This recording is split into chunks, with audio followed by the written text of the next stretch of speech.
Hi people, it's Archivist here, hope you're doing well. And today I'm going to be showing you World of Warcraft running on the M2 MacBook Air. This is the 512GB SSD model with 8GB of RAM and a 10-core GPU. This came to me on launch day, but I wanted to give it a little bit of time to get a sense of what the best settings for the game are, what's the most consistent way to hit 60 frames per second, at least when you're in the open world, and see if things like thermal throttling would be an issue, because of course the M2 Air does not have an onboard fan, so it can only passively cool itself. And if you're to push it too hard for long periods of time, it's going to essentially reduce its capabilities to prevent itself from overheating. So with those things in mind, I wanted to come to some settings that found a good balance. But my job this time was a lot easier than before. I found that the recommended settings actually were pretty spot on, again, at least when we're talking about the open world. And I think a great thing about using World of Warcraft as a benchmark, at least in terms of gaming, is, well, first and foremost, it actually is optimized for Apple Silicon. It's not running through Rosetta like many other games like Rise of the Tomb Raider. So it is built specifically for this sort of Mac. And as a result, you really see the benefits shine through.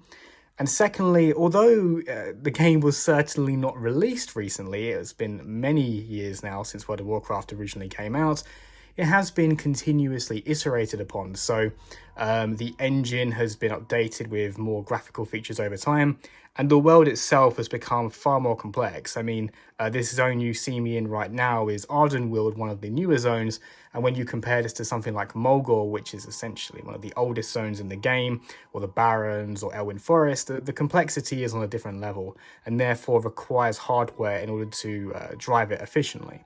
So I wanted to give this opening section showing the machine just so you got a sense of what the game looks like actually running on the Air.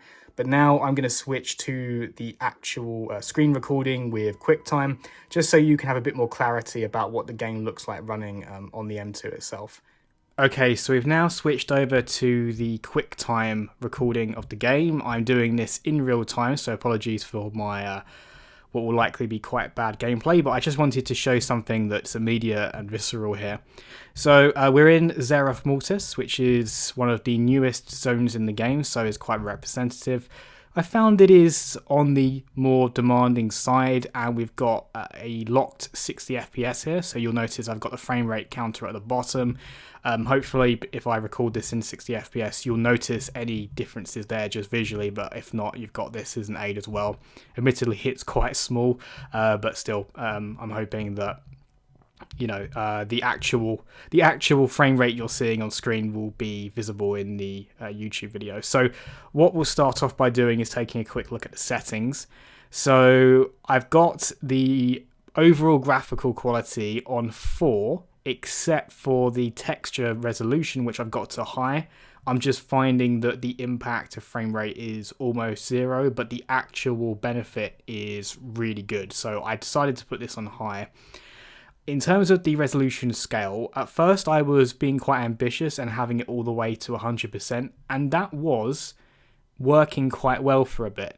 However, it would mean that after a certain period of time, if I was in a more demanding zone like Ardenweald or Zereth Mortis, it seemed to provoke the thermal throttling because the M2 MacBook Air does not have a fan. So if it spends too long rendering too complex of a scene in World of Warcraft, well, it's going to have to, because it can't cool down with a fan, it can only cool down by essentially ramping down its voltage, so it's not running at full capability. That then means that the frame rate in the game will lower, which is quite inconsistent. So I found for, again, consistency, it's better just to lower the resolution, which seems to give you a 60 FPS for a very long time, unless you go into a particularly demanding setting like a raid with lots of spell effects going off, and then, to be honest, even if you start really reducing settings, there's not a lot you can do about it. But we are in one of the more demanding zones in the game, and as you can see, it seems to be having a very minimal impact on frame rate. In fact, nothing's really happening at all. If you're curious as to why it's 60 and not going to, let's say, 70 or higher when I'm looking at the ground, it's because I'm enabling vertical sync. This is because I like to have the frame pacing be as accurate as possible. Some people prefer to run the frame rate as high as they can because then the responsiveness of the inputs will be slightly increased. But in terms of the visual responsiveness, there is no difference once you start going beyond the refresh rate of the screen. And in fact, it can actually look worse because you get inconsistent frame pacing. So for me, I like to have vertical sync, though it is a subjective thing. I speak to some people where they will never have it, some people where it's always enabled. I personally like it, especially when triple buffering is enabled, and that is the case here. Furthermore, it also reduces the chance of thermal throttling, because if you let the frame rate go at full tilt, it can create a situation where because you're basically asking the laptop to push out as many frames as it's capable of, that also can get it to thermal throttle. And also, if you're playing without the battery, without the charger plugged in, it can start to drain the battery a lot faster. So I find that it is a good thing to enable personally, but there's going to be an endless debate on vertical sync, I think. I'm just personally a massive fan of it, and really never turn it off for any game I'm playing, so it's not unique to World of WarCraft by any stretch of the imagination. I'm also a big console gamer where vertical sync is largely employed, so I think it's just my background there moves me towards that.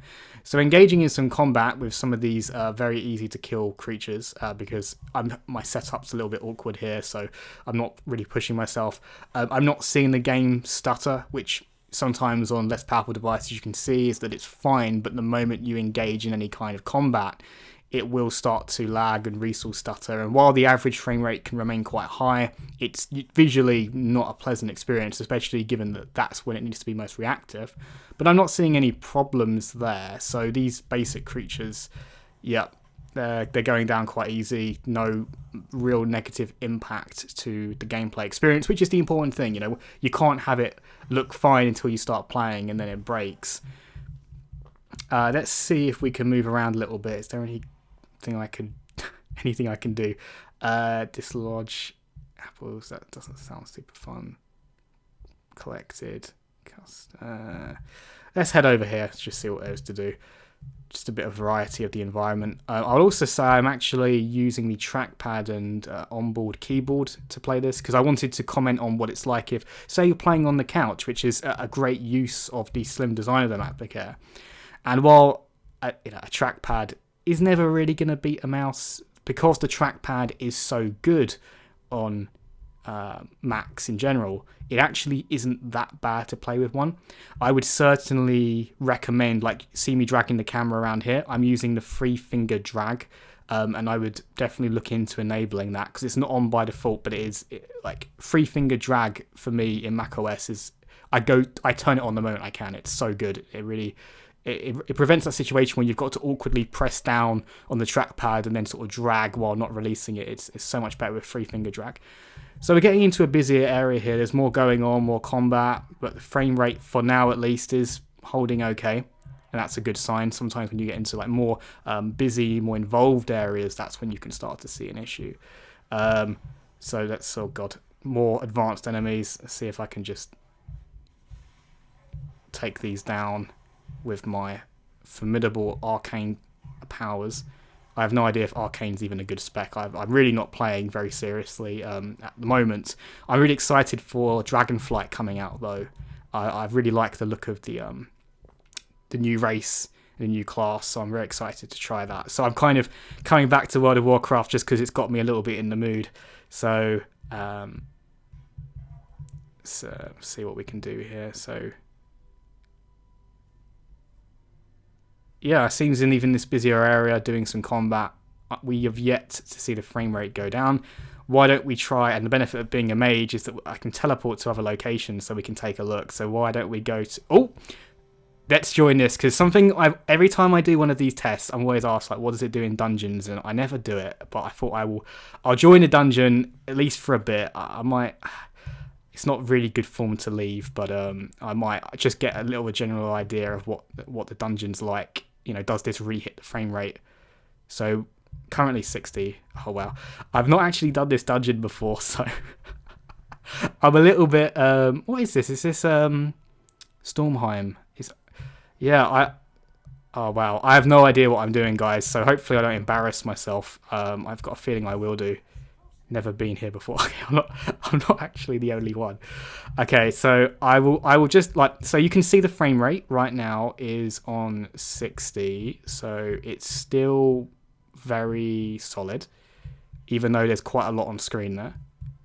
Let's just go with these guys. I'm gonna embarrass myself so badly, but for the good of testing, for the good of science, I'm just gonna push through, and I'll give it a moment to really give it an opportunity to see if the frame rate dies. But so far, you can see for yourself, pretty solid.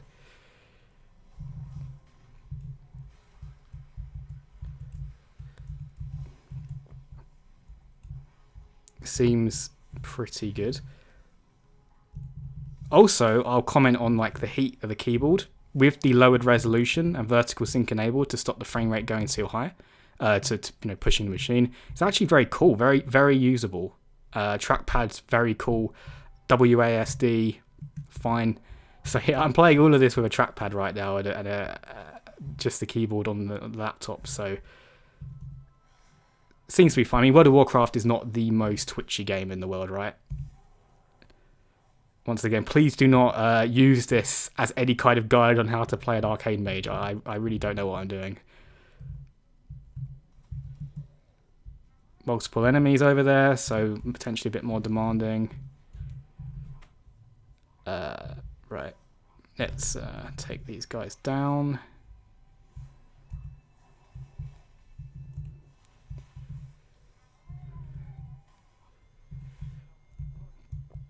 Okay, we'll do a bit. When's the first boss coming up? Looks like it might not be too far off. Not seeing any issues with the frame rate. Still, again, it's kind of the thing to...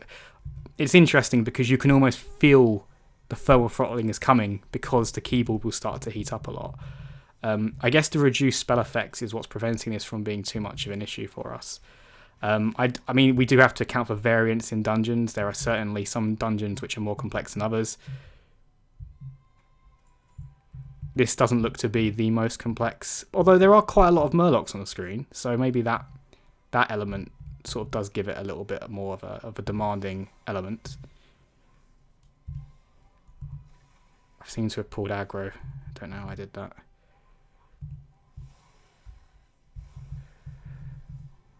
Also, I should say, unfortunately, I don't play the game with add-ons, so I can't speak to the add-on situation in the game, unfortunately, guys.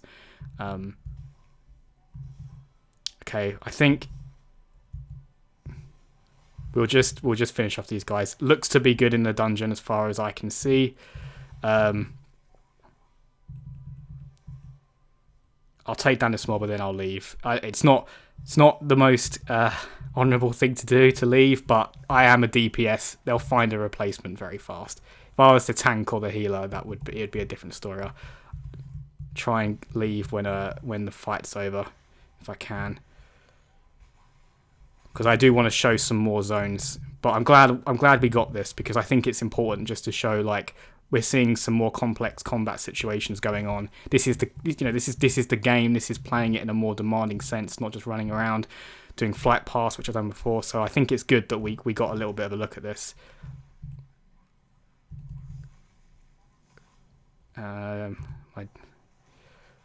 Hopefully playing it good.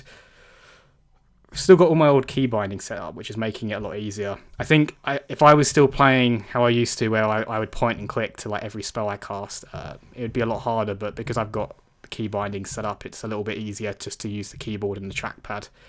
Also, I mean, like, I'm really not clicking much at all. Right now, I'm just doing that classic arcane blast until I get all of my charges and then throw them off, like so. I think I can probably eat into... yeah, I'm getting back into the gameplay now, but I could probably be eating into my mana more than this, I would have thought. Or using... What is this? I think I remember Touch of the Magi on cooldown a bit more. So we'll take this guy. Okay. And then we will leave. I don't feel great about that. I deserve the debuff, but I'm a DPS. They'll well, I don't know if they'll understand, but they'll get another DPS quickly. So let's go to Borealis, actually, because Borealis, I do recall the harbour in particular being quite demanding, so it will be a good location to teleport to. Also gives you an idea of the loading times. Really quick. This is the, I think I stated at the beginning, the 512GB model. So it doesn't suffer from the controversy of the base model, which has, I think it's 1 NAND chip, so it's effectively like halved its potential read-write speed. And this is, loading times in World of Warcraft will be affected by that. So I would have thought, because it's reading off the disk, right, in order to load the content. So good reason to go for the higher end model there. It's not very busy. I mean, obviously this used to be a lot busier back when this was current content, but we're seeing 60 FPS, and that's great. I remember I playing with higher settings, admittedly, but I definitely got lower. I got like 45 FPS around here. Maybe we can look out upon the complexity. I mean, this is still a great looking zone, to be honest, guys, I think. But yeah, it looks good. Looks pretty decent run as well. Yeah. Yeah, I was playing a bit more during Battle for Azeroth. Where else could we go? Let's go to... Oh, not Ironforge. Let's go to Stormwind. So this is like the capital of the Alliance. So this should be kind of one of the social hubs of the game for the Alliance. So this should give us a bigger idea of kind of what happens in a busier setting with a lot of players. So we'll just come out of here. Go down here. Can tell you, by the way, the keyboard is slightly warmer. Maybe that was Borealis heated it up a little bit. Not hot. I shouldn't say uncomfortably hot, by the way. Just noticeably warmer. Okay, still at 60. That's pretty empty around here. Yeah. I suppose this is the consequence because I took the week off basically from work this week, so I'm playing during the day. So I guess that's probably impacting why there aren't too many people around here. Let's go into Elwyn Forest maybe. Go down to Goldshire, see if there's much going on over there. I remember Elwyn Forest is like, especially after the Cataclysm revamp, got kind of curiously demanding. At times, I remember owning like a Retina MacBook Pro 15-inch. Didn't have a GPU, like a discrete one, I should say, and it did actually struggle in Elwyn Forest. But this seems all right.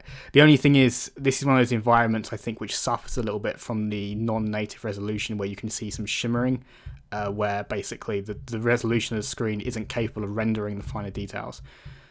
Not many people here either, it would seem. Okay, well. We're going to go to Oribos now, which is the current capital of the game for both factions. I guess you could say it's the expansion capital, I suppose. Now, this I'm expecting we might see something, because I do find this can be a bit taxing. So let's see what we get here. So currently 59, 58. Okay.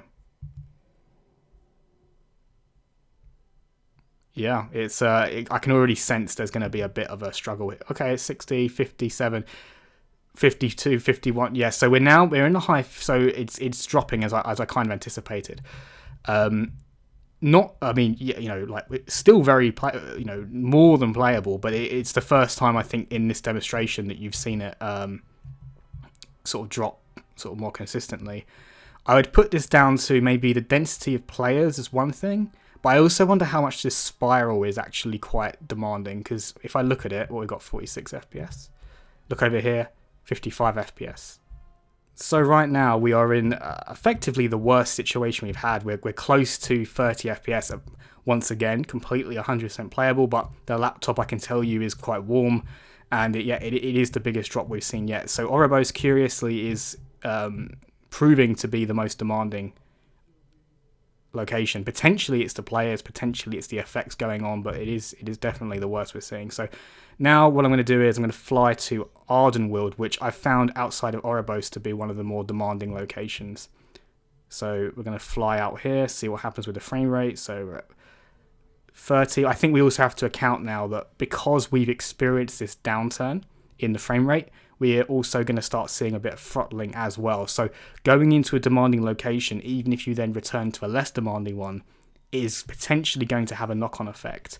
But, okay, now that I suppose the overall scene complexity is very low, we've gone back to quite a high frame rate.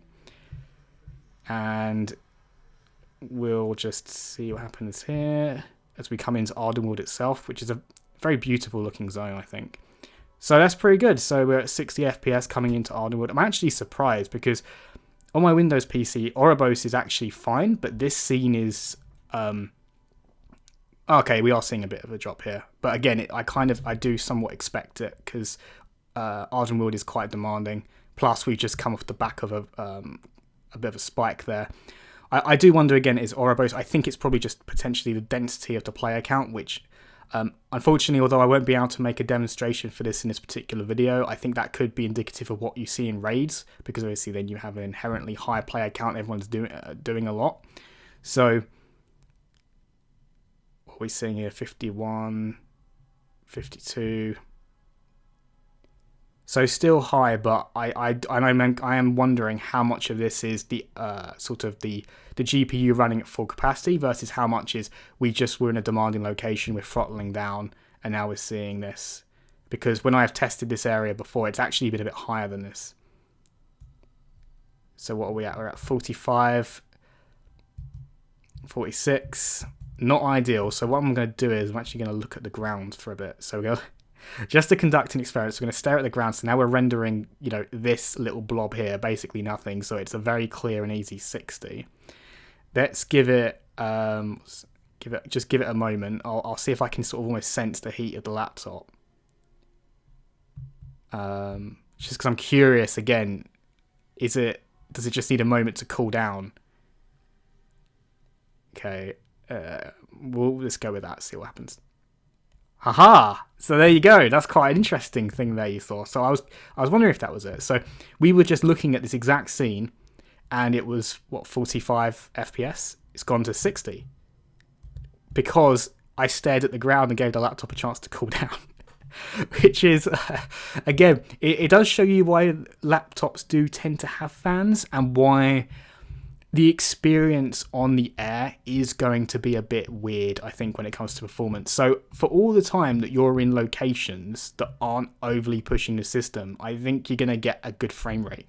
But what, like you saw there, the moment you go into a location that is quite demanding, even if you choose to then leave it, the impact on the thermals from going there is going to be residual until you go, you encounter a scene that is... I guess, so not intensive, like staring at the ground, that it gives the chip a chance to cool down, and then it can resume normal function, which is kind of interesting. You almost want, like, this would be way too much to ask of Blizzard, so I don't expect they'll do it, but, like, wouldn't it be awesome if it could almost, like, dynamically lower the resolution to allow it to cool down and then spike it back up again when it needs to, but that's too much to ask. Like, Blizzard...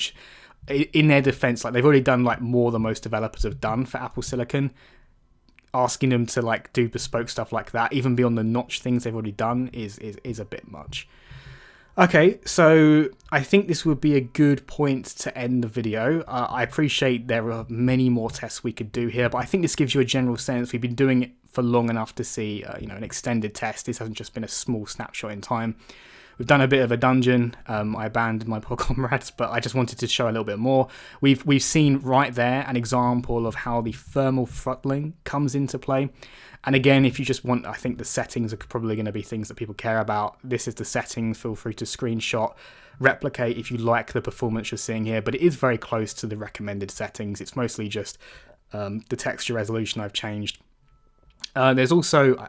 Apologies, I cannot remember if I mentioned this or not, but there's this notch mode, which unfortunately, I guess while you're seeing the recording, it can't really be demonstrated to you. But this has three options. There's overlap, which means that if there's a UI element that is where the notch is, it just won't be visible, so it's not ideal. There's shift UI down, which does exactly what it says. It shifts the UI down. However, there are a few places where this causes an unusual effect, like when you're looking at the tooltips, for example. No, it wasn't the tooltips. The tips in the loading menu. For some reason, it pushes those into the loading bar itself. Maybe one counts as UI and one doesn't. but it is the one I'm selecting because it's the best overall. And then there's window below, which basically is like going full screen in another app where it blacks out the area around the notch and pushes the screen down. This is fantastic on a 16-inch MacBook Pro or 14-inch, but I think the proportion of the notch is different on the Air, so you still see a bit of the notch sort of sticking out. So I actually don't use that on here, but if they got that exactly correct on the Air, that would be my preferred way of doing it personally, because then the notch completely goes away. I don't, just as a high level, by the way, I actually think the notch is not really an issue, especially with the UI shifted down. But if I could black it out completely, I should say, I would, like I can do on like a 16-inch MacBook Pro. So yeah, thanks very much for watching and listening. I appreciate this has been a bit of an unstructured one, but I think it's good to do it a bit more raw, like, you know, like not too much of a vertical slice, like really seeing uninterrupted gameplay. But yeah, as always, people, thanks very much for watching and see you next time.